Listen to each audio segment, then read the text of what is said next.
મામલે હાઈકોર્ટમાં સુનાવણી હાથ ધરાઈ અને અમદાવાદ મ્યુનિસિપલ કોર્પોરેશન વિરુદ્ધ હાઈકોર્ટે સખત શબ્દોમાં નારાજગી વ્યક્ત કરી છે।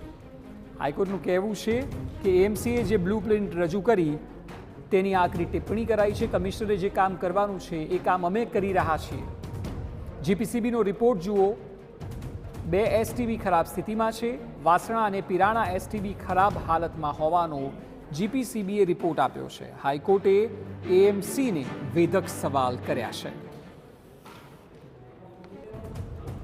વધુ માહિતી આપી રહ્યા છે સંવાદદાતા રોનક વર્મા। રોનક, એક રીતે હાઈકોર્ટે ઝાટકણી કાઢી છે અમદાવાદ મ્યુનિસિપલ કોર્પોરેશનના વલણને લઈને। આપ જણાવો કે હાઈકોર્ટનું અવલોકન શું રહ્યું? જી બિલકુલ થી ખૂબ જ ગંભીર વિષય છે સાબરમતી નદીનું પ્રદૂષણ અને આ જ પ્રદૂષણના વિષય ઉપર એક જાહેર રીતની અરજી જે ગુજરાત હાઈકોર્ટમાં ચાલી રહી છે। આમ જોવા જઈએ તો લાંબા સમયથી આ જે અરજી છે તેના પરથી સુનાવણી ચાલી રહી છે।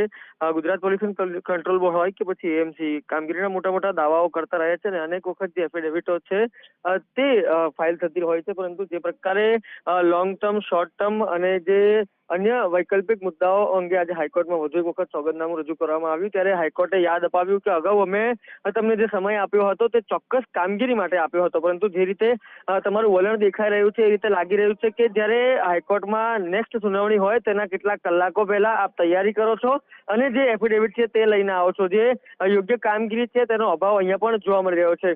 જે પ્રકારે અનેક જે એસટીપી પ્લાન્ટ છે તેની કામગીરી અને તેના વલણ અંગે પણ ગુજરાત હાઈકોર્ટે ચિંતા વ્યક્ત કરી હતી, જ્યારે વાસણા અને અનેક જે એસટીપી પ્લાન્ટ છે તે પણ બંધ હાલતમાં હોવાનું કોર્ટે નોંધ્યું છે।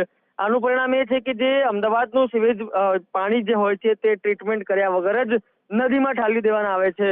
પરિણામે ગુજરાત હાઈકોર્ટે એ પણ નોંધ્યું છે કે માત્ર એક જ દિવસના વરસાદમાં અમદાવાદ છે તે પાણી થઈ જાય છે। તમારી પાસે કોઈ વ્યવસ્થા નથી, પરંતુ જો આ જ પ્રકારની સ્થિતિ રહી તો અમદાવાદમાં એક દિવસ જે સિવેજ ટ્રીટમેન્ટ છે તો સિવેજનું પાણી છે તેનું પૂર આવશે। એટલે કે ખૂબ જ ગંભીર વાત છે। ગટરના પાણી અમદાવાદમાં ફરી વળશે તે પ્રકારે ગુજરાત હાઈકોર્ટે આજે એએમસીને ટકોર કરી છે। ત્યારે વધુ એક વખત જે સુનાવણી માટે સમય છે તે તંત્રને આપવામાં આવ્યો છે, ત્યારે આગામી સુનાવણી દરમિયાન ચોક્કસ જે પુરાવાઓ છે, જે ચોક્કસ જવાબ છે તે સાથે હાજર રહેવા માટે કહેવામાં આવ્યું છે।